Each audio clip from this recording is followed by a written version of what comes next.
senhores telespectadores, já muitas vezes comecei estes programas desta mesma maneira. Veem ao longe uma povoação, reparem bem, aquilo é... Bom, só que desta vez, acho que já todos a conheceram, é Lisboa. Temos Lisboa na nossa frente. Se olharem para além, lá está o Panteão, a cúpula do Panteão, que é o extremo ocidental de Lisboa, um bocadinho mais para aqui, vem o Terreiro do Paço, depois é toda a costa de Alcântara, vem por aqui, até que aqui mais perto, vem aqui uma coisa estranha que eu não sabia o que isto era. Dizem-me que é o funicular. O funicular, bom, pelo menos deste ponto em que eu estou, desfeia tragicamente esta paisagem. O que lhes queria dizer é o seguinte: a nossa linda Lisboa tinha a fama de ser a cidade dos miradouros. Em cada encosta, em cada colina, havia um lindo mirante de onde se via a outra banda. Bom, mas os prédios cresceram, vieram muitas antenas da televisão, agora os nossos miradores, lá não se mira coisa nenhuma. Já não há miradores em Lisboa. Claro, continua a haver na outra banda. A outra banda é a maneira de ver Lisboa. E queria-lhes dizer que o ponto fundamental deste programa que estou a fazer e que se vai chamar Mesmo em Frente de Lisboa, o ponto fundamental é o seguinte: Lisboa e Almada são dois amigos leais. Para amar e ver quanto Lisboa é bonita, é preciso vir a Almada. Antigamente a gente, dos miradores de Lisboa, olhava para a Almada. Agora a situação inverteu-se. A Almada é o espelho de Lisboa. Mas isto obriga a uma associação, a uma integração, a uma cooperação que por enquanto não há.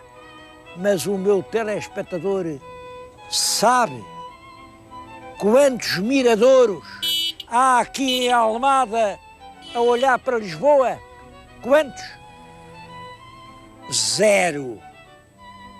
Isto não se acredita. Imaginem aquele encanto que era vir no navio, desembarcar em Cacilhas, subir aquelas curvas até chegar ao Alto da Almada e aqui em pequenas esplanadas, abrigadas, carinhosas, olhar a nossa querida cidade.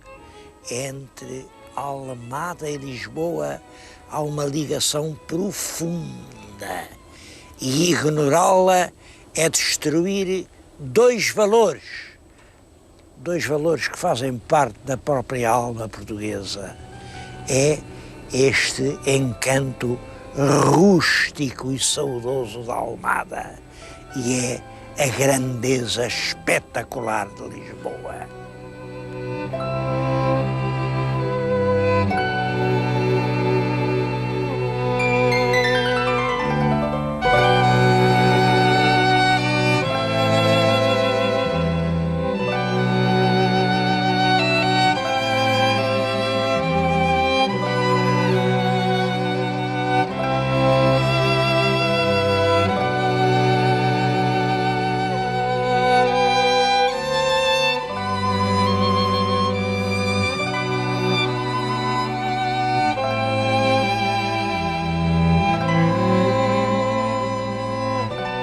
Quando, no ano de 1147, o nosso rei Dom Afonso Henriques conquistou Lisboa, esta margem sul continuava a ser uma terra pouco segura. É certo que aqui Almada, Sesimbra, enfim, Palmela mesmo, aceitaram não resistir ao domínio cristão, mas eram terras pouco seguras. Portanto, a cidade ficou do lado de lá. E aqui na margem sul, durante o século XII, XIII, XIV, XV, não se construíram grandes edificações. Claro, a mais importante foi logo, pouco depois de Dom Afonso Henriques, um castelo. Fizeram uma fortaleza para proteger, enfim, a terra dos mouros. Estou-lhes a falar agora exatamente aqui num ponto dessa fortaleza. A fortaleza ainda tem muralhas, é hoje ocupada por um batalhão da Guarda Nacional Republicana, porque naturalmente os militares foram os primeiros a aproveitar o bocado mais bonito. Aqui vê-se o Tejo em toda a sua largura, em toda a sua beleza, e pergunto se há na Europa outro rio assim. O meu telespectador mais viajado já foi certamente a Viana da Áustria, viu o Danúbio. O que é que o Danúbio tem que se possa comparar com isto? O Danúbio é um caneiro. E o Tamisa em Londres, e o Sena em Paris, e o Tibre em Roma. Bom, e aquela ribeiroca que atravessa Madrid, que se chama Manzanares. Em toda a Europa não há uma capital com um rio assim. Simplesmente esta beleza surpreendente, esta beleza fiérica que podia fazer a glória de uma cidade, só é visível deste lado, é visível aqui, exatamente no Castelo de Almada.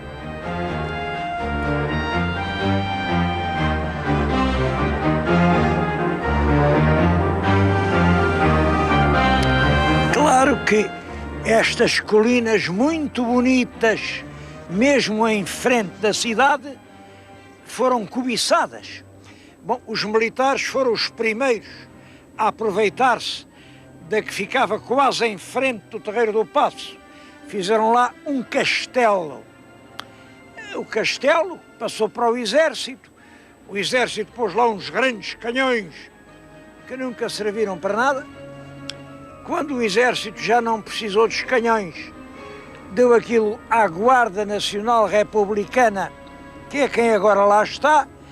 Isso é claro, isso quer dizer que ali ninguém pode entrar, portanto, é um miradouro onde ninguém pode olhar para Lisboa.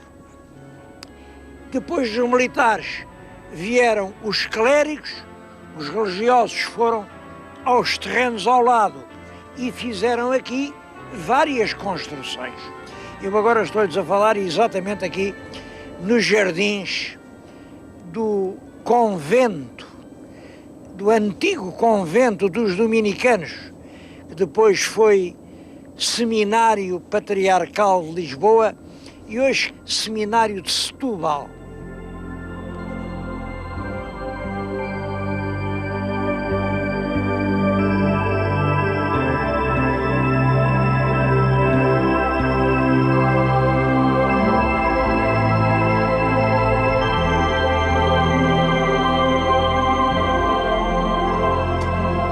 Todo este conjunto monumental está ligado a uma figura quase esquecida do nosso século XVI, Frei Francisco Fureiro.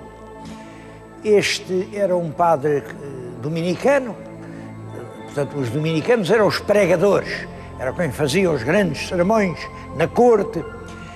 Bom, depois ficaram ligados muito à Inquisição, como eles defendiam a pureza da fé, mas entendiam que a fé se defendia com as fogueiras dos autos de fé. E isso, enfim, deixou-os numa posição pouco simpática da perspectiva histórica.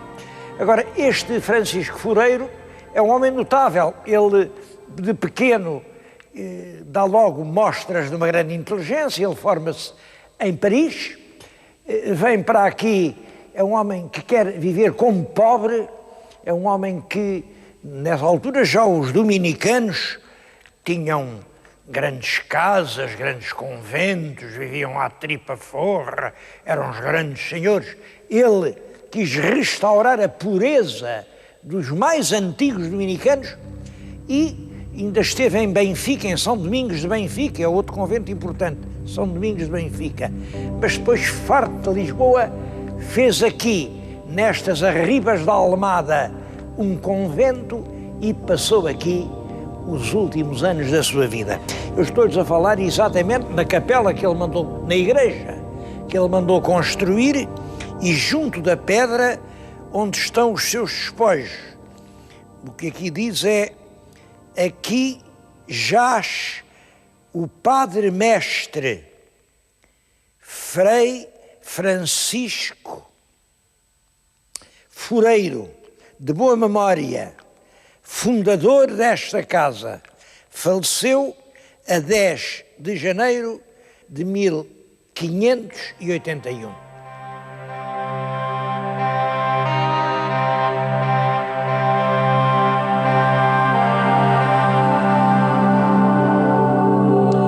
Nessa altura do Frei Fureiro, ainda a Almada era uma terra muito pequenina, de maneira que o Frei Fureiro não teve dificuldade nenhuma em fazer aqui uma grande cerca, um grande muro. Bom, mas depois a Almada foi crescendo, hoje é uma cidade enorme. Eu perguntei quantos habitantes tem, disseram 400 mil. É uma cidade que se apinha, para lá o inferno da cidade, para aqui um paraíso campestre, onde ninguém entra. Estou-lhes a falar junto de uma coisa que confesso que isto emocionou-me muito. Isto, como veem, é o que resta de uma bola. A bola ainda tem caoutchouc, mas ela caiu aqui há muitos anos, porque algum dos pequenos deu um pontapé mais alto, passou pelo muro, a bola saltou aqui e era uma vez uma bola. Os garotos não puderam mais vir buscá-la. Ora, tenho junto de mim o presidente de uma associação ambientalista que é a Econatura, o Dr. Vítor de Brito. O Dr. Vítor de Brito é meu colega, é professor de História, é, portanto, um ecologista, mas não é destes ecologistas que pensam que é proibido fazer tudo, que é proibido dizer não andes, não corras, não plantes, não semeies, não construas, o mundo não se pode tocar. Há uns ecologistas que, por vontade deles, ainda isto estava cheio de dinossauros. Por vontade deles, ainda ao mundo pertencia aos dinossauros. O Dr. Vítor de Brito não pensa assim e pensa como se deve pensar, que o mundo é uma criatura viva e nós somos criaturas vivas. O que é preciso é que entre a vida destas criaturas não se estabeleçam conflitos. Bom, e o Dr. Brito conseguiu estabelecer aqui com o Seminário da Almada um protocolo para a formação do ambiente. Jovens que vêm aqui em campanhas de educação ambiental, de conservação do património e que vão, de certo modo, iniciar a abertura deste paraíso à fruição da comunidade.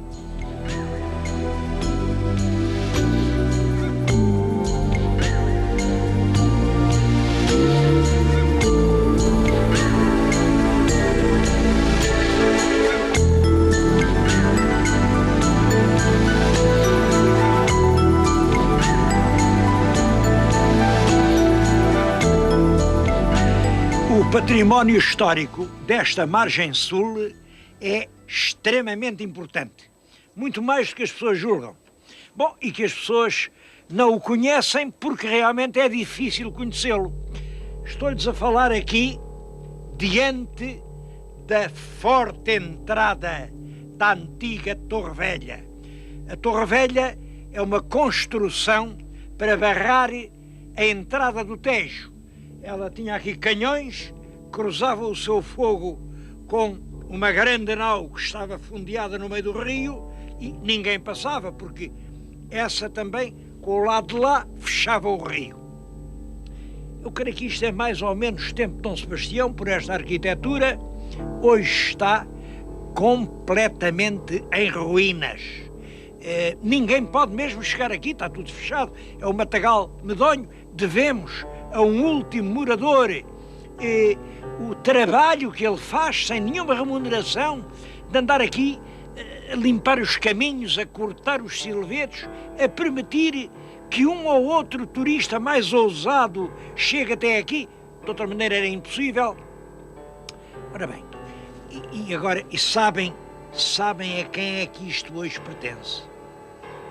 Isto e esta terra toda à volta, eu não sei, mas são 12 ou 15 hectares, portanto são muitos milhares de metros quadrados aqui, mesmo em frente da região mais nobre de Lisboa, e tudo isto abandonado a uma situação de floresta bravia, de casas em ruínas, tudo isto, pois isto pertence à Casa Pia de Lisboa.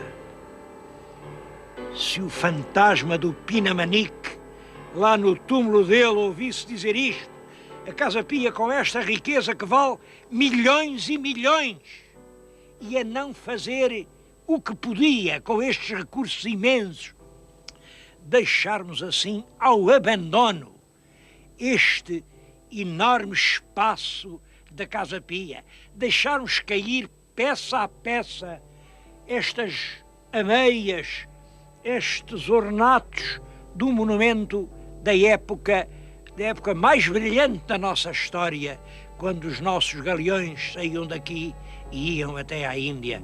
Eu isso não entendo.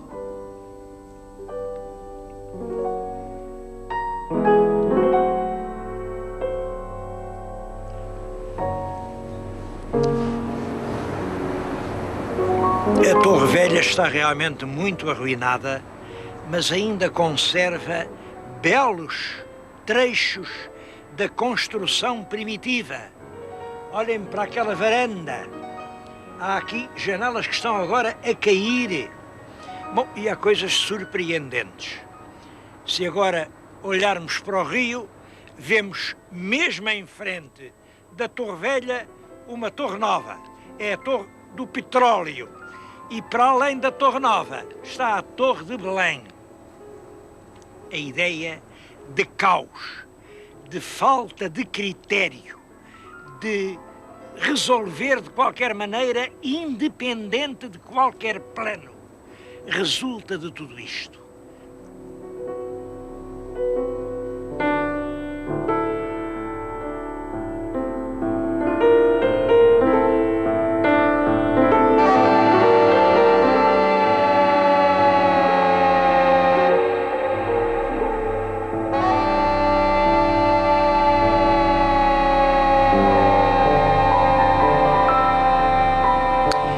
Este conjunto monumental das ruínas da Torre Velha e do Lazareto, que está atrás de mim, é, a meu ver, um dos mais emocionantes e completos conjuntos documentais de toda a região de Lisboa. Aqui podem-se documentar as grandes cenas da história pátria do século XV, XVI, XVII, XVIII, XIX, as naus arribadas da Índia, os temporais, os presos políticos, os combates contra os invasores, aqui os canhões a barrar a barra do Tejo. Tudo isso se pode contar aqui. Infelizmente, isto hoje transformou-se, como veem, isto são casas desmanteladas, ninguém se apercebe da importância que isto tem. Ainda há 2 anos caíram ali umas paredes, ficaram esmagadas 2 crianças. É claro, agora é proibido viver lá, mas proibir não resolve absolutamente nada. Continua aqui a velha fortaleza, ali diante de Belém. Estou a olhar para além, mesmo em frente deste conjunto, fica ali o Centro Cultural de Belém. O Centro Cultural de Belém vai ser em breve, outra vez, a presidência da CEE.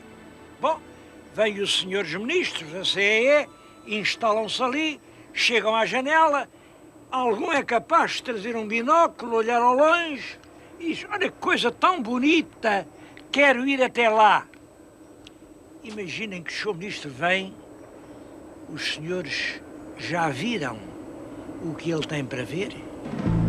Já pensaram no que ele vai dizer?